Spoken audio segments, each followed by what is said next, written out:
आप सब लोगों ने एसआरके का ये डायलॉग तो ज़रूर सुना होगा। कोई बात नहीं सेन्योरिटा, कोई बात नहीं। बड़े बड़े देशों में ऐसी छोटी छोटी बातें होती रहती हैं। लेकिन दोस्तों, कभी कभी ये छोटी छोटी बातें असल में बहुत बड़ी और गहरे राज छुपाए होती हैं। जैसे कि एक बुजुर्ग महिला की अचानक हुई मौत दुनिया के लिए एक नेचुरल डेथ थी, पर हमारे लॉर्ड पीटर वेम्से के लिए यह एक सोची समझी साजिश थी। आज हम बात करने वाले हैं डोरोथी एल सायर्स की मशहूर मिस्ट्री नॉवल अननेचुरल डेथ के बारे में। पीटर वेम्से का यह केस इतना बड़ा और रोमांचक है कि हम इसे अलग अलग पार्ट्स में लेकर आ रहे हैं ताकि आप कहानी की एक एक बारीकी और हर ट्विस्ट का मज़ा ले सकें। हर हफ्ते हम इस मिस्ट्री का एक पन्ना खोलेंगे, लेकिन अगर उसे लगता है कि महिला की हत्या की जा रही है। मेरे प्यारे चार्ल्स, चश्मा पहने उस नौजवान ने कहा, लोगों, खासकर डॉक्टरों के लिए इधर उधर सोच विचार करना ठीक नहीं है। वे बड़ी मुसीबत में पड़ सकते हैं। प्रिचर्ड के मामले में मेरा मानना है कि डॉक्टर पैटरसन ने श्रीमती टेलर को प्रमाण पत्र देने से इनकार करके और रजिस्ट्रार को वह बेहद परेशान करने वाला पत्र भेजकर अपनी तरफ से हर संभव प्रयास किया। वह उस आदमी की मूर्खता को रोक नहीं सकते थे। अगर श्रीमती टेलर की जांच हो जाती तो प्रिचर्ड शायद डरकर भाग जाता और अपनी पत्नी को अकेला छोड़ देता। आखिर पीटरसन के पास कोई ठोस सबूत नहीं था, और मान लीजिए कि वह पूरी तरह गलत होते तो कितना बड़ा बवाल मच जाता। फिर भी उस साधारण से दिखने वाले युवक ने संदेहपूर्वक उबलते हुए गरम हेलेक्स पमेटिया को उसके खोल से निकालते हुए और उसे घबराकर देखते हुए फिर उसे अपने मुंह में डालते हुए कहा, निश्चित रूप से अपनी शंकाओं को व्यक्त करना सार्वजनिक कर्तव्य का एक स्पष्ट मामला है। आपका कर्तव्य। हाँ, दूसरे ने कहा, वैसे अगर आपको स्नेल्स पसंद नहीं है तो उन्हें खाना कोई सार्वजनिक कर्तव्य नहीं है। नहीं, मुझे लगा था कि आपको पसंद नहीं है। अब इस कठोर भाग्य से क्यों जूझना। बेटा, ये स्नेल्स ले जाइए और इनकी जगह पे ओयस्टर ले आइए। नहीं, जैसा मैं कह रहा था, संदेह करना, जांच को आमंत्रित करना और आम तौर पर सबके लिए मुसीबत खड़ी करना आपका कर्तव्य हो सकता है, और अगर आप गलत हैं तो कोई कुछ ज़्यादा कुछ नहीं कहता, सिवाय इसके कि आप एक चतुर मेहनती अधिकारी हैं। हालांकि थोड़ी अति उत्साही है, लेकिन डॉक्टर बेचारे हमेशा एक तरह की सामाजिक रस्सी पर चलते रहते हैं। लोग ऐसे आदमी को बुलाना पसंद नहीं करते जो छोटी सी बात पर हत्या का आरोप लगा सकता है। माफ कीजिएगा, बगल वाली मेज पर अकेले बैठे दुबले पतले चेहरे वाले युवक ने उत्सुकता से मुड़कर देखा। बीच में टोकना मेरी बहुत बड़ी बदतमीजी है, लेकिन आपकी कही हर बात बिल्कुल सच है, और मेरा मामला इसका जीता जागता उदाहरण है। एक डॉक्टर, आप सोच भी नहीं सकते कि वे अपने मरीजों की पसंद नापसंद और पूर्वाग्रहों पर कितना निर्भर होता है। वे बुनियादी सावधानियों का भी विरोध करते हैं। अगर आप पोस्टमार्टम करवाने की बात भी कह दें तो वे बेचारे फला फला के शरीर के टुकड़े करने के विचार से ही भड़क उठते हैं।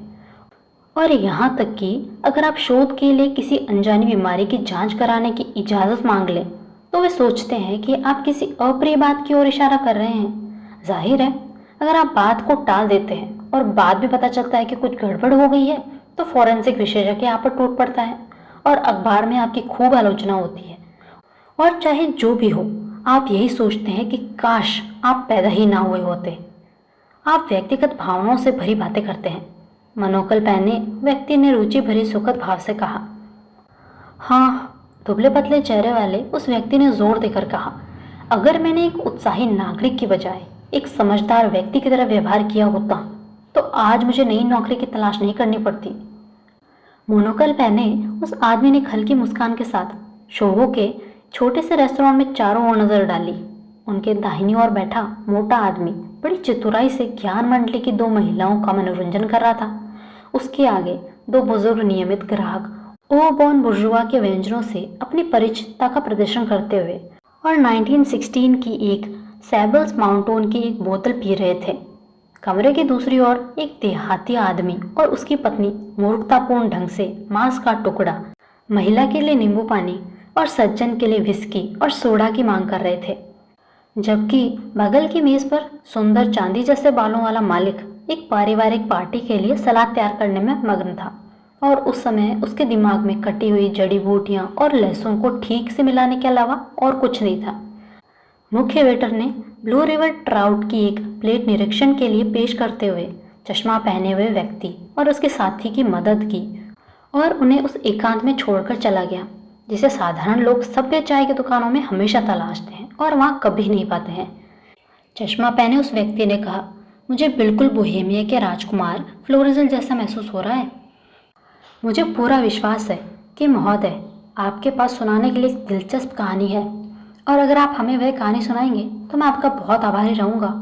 मुझे लगता है कि आपने अपना भोजन कर लिया है, इसलिए शायद आपको इस मेज़ पर आकर हमें कहानी सुनाने में कोई आपत्ति नहीं होगी। मेरे स्टीवन जैसे लहजे के लिए क्षमा कीजिए, फिर भी मेरी सहानुभूति उतनी ही सच्ची है। पीटर, बेवकूफ़ी मत करो, उस साधारण से दिखने वाले आदमी ने कहा। मेरा दोस्त जितना तुम उसकी बातों से समझते हो उससे कहीं ज़्यादा समझदार है। उसने अजनबी की ओर मुड़ते हुए कहा, और अगर तुम्हारे मन में कोई बात है जिसे तुम कहना चाहते हो तो तुम निश्चिंत रहो कि वह बात किसी और को नहीं बताऊंगा। दूसरे ने थोड़ी उदास सी मुस्कान दी। अगर आपको बोरियत ना हो तो मैं खुशी खुशी इसके बारे में बताऊंगा। यह बस एक उदाहरण है, बस इतना ही। मेरी तरफ से बहस करते हुए पीटर नाम के उस व्यक्ति ने विजयी भाव से कहा, चलिए बात जारी रखिए, कुछ पी लीजिए और कृपया बिल्कुल शुरुआत से शुरू कीजिए। मेरा दिमाग बहुत सरल है, मुझे बारीकियां पसंद हैं, मुझे उनके परिणाम लुभाते हैं। दूरी मेरे लिए कोई मायने नहीं रखती, कोई भी उचित प्रस्ताव मैं ठुकराता नहीं। चार्ल्स भी यही कहेगा। खैर, अजनबी ने कहा, शुरू से बात करें तो मैं एक चिकित्सक हूँ और कैंसर के विषय में मेरी विशेष रुचि है। बहुत से लोगों की तरह मैं भी इस विषय में विशेषज्ञता हासिल करना चाहता था, लेकिन परीक्षा देने के बाद मेरे पास शोध कार्य के लिए पर्याप्त धन नहीं था। मुझे ग्रामीण क्षेत्र में प्रैक्टिस करनी पड़ी, लेकिन मैं यहाँ के महत्वपूर्ण लोगों के संपर्क में रहा, इस उम्मीद में कि किसी दिन मैं वापस इस क्षेत्र में आ सकूं। मैं यह भी कहना चाहूँगा कि मेरे चाचा मुझसे काफ़ी उम्मीद रखते हैं और इस बीच उन्होंने सहमति जताई कि मेरे लिए एक सामान्य चिकित्सक के रूप में कुछ व्यापक अनुभव प्राप्त करना अच्छा रहेगा। इससे संकीर्ण सोच से बचा जा सकता है। इसलिए जब मैंने हैम्पशायर के पास एक छोटे से कस्बे में एक अच्छा खासा क्लिनिक खरीदा, मैं किसी का नाम नहीं लूँगा, चलिए इसे एक्स कहते हैं, लगभग 5000 लोगों का एक छोटा सा कस्बा, तो मुझे अपने मरीजों की सूची में कैंसर का एक मामला देखकर बहुत खुशी हुई। वह बूढ़ी औरत। यह कब की बात है? पीटर ने बीच में ही टोकते हुए पूछा। 3 साल पहले की बात है। इस मामले में कुछ खास नहीं किया जा सकता था। वह बूढ़ी औरत 72 साल की थी और उनका एक ऑपरेशन हो चुका था। फिर भी वह एक जुझारू महिला थी और अपनी मजबूत सेहत के दम पर डटी हुई थी। मैं कहूँ तो वह बहुत बुद्धिमान या दृढ़ चरित्र वाली महिला नहीं थी और ना ही कभी रही थी, जहाँ तक दूसरों के साथ उनके व्यवहार की बात है। लेकिन कुछ मामलों में वह बेहद जिद्दी थी और मरने की इच्छा ना रखने की पक्के इरादे से भरी हुई थी। उस समय वह अपनी भतीजी, जो लगभग 25 साल की थी, के साथ रहती थी। इससे पहले वह एक और बूढ़ी औरत के साथ रहती थी, जो परिवार के दूसरे पक्ष से उस लड़की की चाची थी और स्कूल के दिनों से ही उसकी पक्की दोस्त थी। जब उस दूसरी बूढ़ी औरत का निधन हो गया तो लड़की, जो उनकी इकलौती जीवित रिश्तेदार थी, ने रॉयल फ्री हॉस्पिटल में नर्स की नौकरी छोड़ दी ताकि वह मरीज यानी उस बूढ़ी औरत की देखभाल कर सके, और वह मेरे क्लिनिक का कार्यभार संभालने से लगभग 1 साल पहले एक्स में आकर बस गई थी। मुझे उम्मीद है कि मेरी बात स्पष्ट हो गई है। बिल्कुल सही। क्या कोई और नर्स थी? उस समय तक तो नहीं थी। मरीज चल फिर सकती थी, जान पहचान वालों से मिल सकती थी, घर के हल्के फुल्के काम कर सकती थी, जैसे फूल लगाना, बुनाई करना, पढ़ना लिखना आदि, और गाड़ी भी चला सकती थी। दरअसल बुढ़ापे में महिलाएं जो काम कर सकती है उनमें से ज़्यादातर काम वो कर सकती थी। बेशक कभी कभी उन्हें दर्द होता था, लेकिन भतीजी की ट्रेनिंग इतनी अच्छी थी कि वह ज़रूरी सारे काम कर सकती थी। वह भतीजी कैसी थी? ओह, वह एक बहुत प्यारी, सुशिक्षित, सक्षम लड़की थी, अपनी चाची से कहीं अधिक बुद्धिमान, आत्मनिर्भर, शांत और ऐसी ही कई खूबियों वाली, एकदम आधुनिक, ऐसी महिला जिस पर भरोसा किया जा सकता है कि वह अपना दिमाग शांत रखेगी और बात नहीं भूलेगी। बेशक कुछ समय बाद वह भयानक गांठ फिर से उभर आई। जैसा कि हमेशा होता है, अगर शुरुआत में इसका इलाज ना किया जाए। और एक और ऑपरेशन ज़रूरी हो गया। उस समय मुझे एक्स में आए हुए लगभग 8 महीने हो चुके थे। मैं उसे लंदन ले गया, अपने पुराने बॉस सर वॉरबर्टन जाइल्स के पास, और ऑपरेशन बहुत सफलतापूर्वक हुआ। हालांकि यह बात स्पष्ट हो गई थी कि एक महत्वपूर्ण अंग पर हमला हो रहा था और अंत तो बस समय की बात थी। मुझे विस्तार से बताने की ज़रूरत नहीं है। जो कुछ भी किया जा सकता था वह सब किया गया। मैं चाहता था कि वह बुजुर्ग महिला सर वॉरबर्टन की देखभाल में शहर में ही रहे, लेकिन उसने इसका कड़ा विरोध किया। वह ग्रामीण जीवन की आदी थी और अपने घर के अलावा कहीं और खुश नहीं रह सकती थी। इसलिए वह एक्स वापस चली गई और मैं पास के बड़े शहर में स्थित उत्कृष्ट हॉस्पिटल में इलाज के लिए बार बार उन्हें ले जाकर स्वस्थ रखने की कोशिश करता रहा। ऑपरेशन के बाद उसकी सेहत में आश्चर्यजनक रूप से सुधार हुआ और अंत में वह अपने नर्स को छुट्टी देकर भतीजी की देखभाल में पहले की तरह सामान्य जीवन जीने लगी। एक पल रुकिए डॉक्टर, चार्ल्स नामा के उस व्यक्ति ने बीच में कहा। आप कहते हैं कि आप उससे सर वॉरबर्टन जाइल्स के पास ले गए थे। मुझे लगता है कि वह काफ़ी अच्छी स्थिति में थी। ओह हाँ, वह काफ़ी धनी महिला थी। क्या आपको पता है कि उसने वसीयत बनाई थी या नहीं? नहीं, मुझे लगता है कि मैंने उसकी मृत्यु के विचार के प्रति उसके घोर अरुचि का जिक्र किया था। उसने हमेशा किसी तरह की वसीयत बनाने से इनकार कर दिया था, क्योंकि ऐसी बातों के बारे में सोचना उसे परेशान कर देता था। एक बार उसके ऑपरेशन से कुछ समय पहले मैंने बड़ी सहजता से इस विषय पर बात करने की हिम्मत की थी, लेकिन इसका असर यह हुआ कि वह बहुत ज़्यादा उत्तेजित हो गई, जो कि ठीक नहीं था। उसने यह भी कहा, जो बिल्कुल सच है, कि यह बिल्कुल अनावश्यक है। उसने अपनी भतीजी से कहा, मेरी प्यारी, तुम ही इस दुनिया में मेरी इकलौती रिश्तेदार हो और जो कुछ भी मेरे पास है वह एक दिन तुम्हारा ही होगा, चाहे कुछ भी हो जाए। मुझे पता है कि तुम मेरे नौकरों और मेरे छोटे मोटे दान पुण्यों को याद रखोगी, इसलिए जाहिर है मैंने जोर नहीं दिया। वैसे मुझे याद है, लेकिन ये काफ़ी बाद की बात है और इसका कहानी से कोई लेना देना नहीं है। कृपया, पीटर ने कहा, सभी विवरण दीजिए।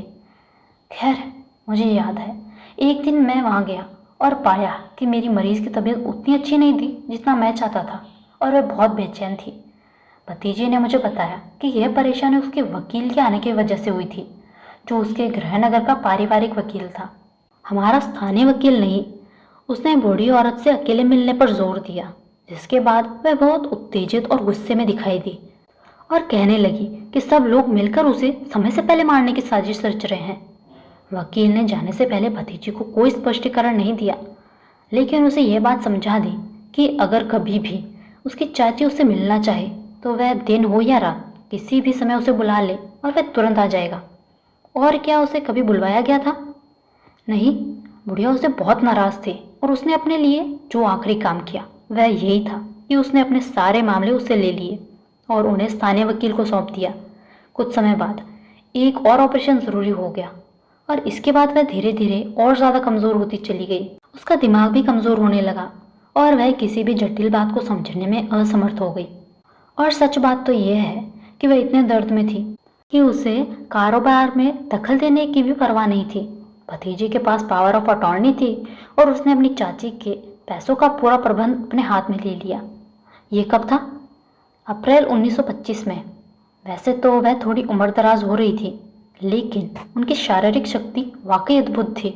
मैं इलाज में एक नए तरीके की जांच कर रहा था और उसके नतीजे बेहद दिलचस्प थे। इसी वजह से जब वह चौंकाने वाली घटना घटी तो मुझे और भी गुस्सा आ गया। मुझे ये बताना चाहिए कि इस समय तक हमें उसके लिए बाहरी नर्स रखनी पड़ी, क्योंकि भतीजी दिन रात दोनों ड्यूटी नहीं कर सकती थी। पहली नर्स अप्रैल में आई। वह एक बेहद आकर्षक और सक्षम युवती थी, एक आदर्श नर्स। मैंने उस पर पूरा भरोसा किया। सर वॉरबर्टन जाइल्स ने विशेष रूप से उसकी सिफारिश की थी और हालांकि वह तब 28 साल से अधिक की नहीं थी, उसमें अपने से दोगुनी उम्र की महिला जैसी समझदारी और विवेक था। मैं आपको यह भी बता दूं कि मैं उस महिला से बहुत प्रभावित हुआ और वह भी मुझसे। हमारी सगाई हो चुकी है और हम इस साल शादी करने की उम्मीद कर रहे थे। अगर मेरी कर्तव्य निष्ठा और सार्वजनिक हित की भावना न होती तो। डॉक्टर ने चार्ल्स की ओर तिरछी नज़र से देखा, जिसने बड़ी बेजान आवाज़ में कहा कि यह बहुत बुरी किस्मत है मेरी मंगेतर ने भी मेरी तरह इस मामले में गहरी दिलचस्पी दिखाई। कुछ हद तक इसलिए क्योंकि यह मेरा मामला था और कुछ हद तक इसलिए क्योंकि उसे खुद इस बीमारी में बहुत रुचि थी। अगर मुझे कभी भी इस क्षेत्र में कुछ करने का मौका मिला तो वह मेरे जीवन के कार्य में मेरी बहुत मदद करने के लिए उत्सुक है। खैर, यह तो बस यूं ही कह गया। सितंबर तक यही सिलसिला चलता रहा। फिर किसी कारणवश मरीज को अचानक कुछ ऐसी अजीब सी नापसंदगी होने लगी जो कभी कभी कमज़ोर दिमाग वाले मरीजों में देखने को मिलती है। उसे लगने लगा था कि नर्स उसे मारना चाहती है। ठीक वही ख्याल जो उस वकील के बारे में आया था, और उसने अपनी भतीजी को यकीन दिला दिया कि उसे जहर दिया जा रहा है। निसंदेह उसने अपने दर्द के दौरों का कारण यही बताया। तर्क वितर्क करना बेकार था। वह चीखने लगी और नर्स को अपने पास ना आने देती। जब ऐसा होता है तो स्वाभाविक रूप से नर्स को हटाने के अलावा कोई चारा नहीं बचता, क्योंकि वह मरीज का कोई भला नहीं कर सकती। मैंने अपनी मंगेतर को वापस शहर भेज दिया और सर वॉरबर्टन के क्लिनिक को तार भेजकर दूसरी नर्स भेजने का अनुरोध किया। अगले दिन नई नर्स आ गई। स्वाभाविक रूप से पिछली नर्स के बाद मेरी नज़र में वह दूसरे नंबर की थी, लेकिन वह अपने काम में पूरी तरह सक्षम लग रही थी और मरीज को कोई आपत्ति नहीं थी। हालांकि अब मुझे भतीजी से परेशानी होने लगी। बेचारी, मुझे लगता है कि इस लंबे चौड़े मामले से वह चिढ़ गई थी। उसने यह मान लिया था कि उसकी चाची की हालत बहुत ख़राब हो गई है। मैंने कहा कि बेशक उनकी हालत धीरे धीरे बिगड़ती जा रही है, लेकिन वह बहुत हिम्मत से लड़ रही है और घबराने की कोई बात नहीं है। फिर भी लड़की संतुष्ट नहीं हुई और नवंबर की शुरुआत में एक बार उसने आधी रात को मुझे जल्दी से बुलवाया क्योंकि उसकी चाची मर रही थी। जब मैं वहाँ पहुँचा तो मैंने पाया कि मरीज को बहुत दर्द हो रहा था, लेकिन उसे तुरंत कोई खतरा नहीं था। मैंने नर्स को उसे मॉर्फिया का इंजेक्शन देने के लिए कहा और लड़की को ब्रोमाइड की एक खुराक दी। साथ ही उसे बिस्तर पर जाने और अगले कुछ दिनों तक किसी भी तरह देखभाल न करने के लिए कहा। अगले दिन मैंने मरीज की बहुत सावधानीपूर्वक जांच की और पाया कि उसकी हालत मेरी उम्मीद से भी बेहतर थी। उसका दिल असाधारण रूप से मजबूत और स्थिर था। वह अच्छी तरह से पोषण ले रही थी और बीमारी की प्रगति अस्थायी रूप से रुक गई थी। भतीजे ने अपनी घबराहट के लिए माफ़ी मांगी और कहा कि उसे सच में लगा था कि चाची अब नहीं रहेगी। मैंने कहा कि इससे विपरीत है। मैं अब पूरी विश्वास के साथ कह सकता हूँ कि वह अगले 5-6 महीने जीवित रहेगी। जैसा कि आप जानते हैं, उनके जैसे मामलों में कोई भी काफ़ी हद तक निश्चितता के साथ बोल सकता है। मैंने कहा, वैसे भी आपको ज़्यादा परेशानी नहीं होनी चाहिए। जब मृत्यु आएगी तो वह कष्टों से मुक्त होगी। हाँ, उसने कहा, बेचारी चाची, मुझे खेद है कि मैं स्वार्थी हूँ, लेकिन दुनिया में वही मेरी इकलौती रिश्तेदार बची हैं। 3 दिन बाद मैं खाना खाने बैठा ही था कि तभी एक फ़ोन संदेश आया। मरीज की मौत हो चुकी थी। हे भगवान, चार्ल्स चिल्लाया, यह तो बिल्कुल स्पष्ट है। चुप रहो शर्लॉक, उसके दोस्त ने कहा। डॉक्टर की कहानी इतनी सीधी सादी नहीं होगी। बिल्कुल भी नहीं। जैसा कि उस सिपाही ने कहा था जब उसने निशाने पर सटीक निशाना लगाया और तोपखाना परीक्षक को गोली मार दी। लेकिन मैं देख रहा हूँ कि वेटर हमारे आसपास बेचैनी से मंडरा रहा है, जबकि उसके साथी कुर्सियाँ समेट रहे हैं और गिलास ले जा रहे हैं। क्या तुम मेरे फ्लैट में आकर कहानी पूरी नहीं करोगे? मैं तुम्हें बढ़िया पोर्ट वाइन पिला सकता हूँ। हाँ, अच्छा। वेटर, टैक्सी बुलाओ, 110A पिकार्डली।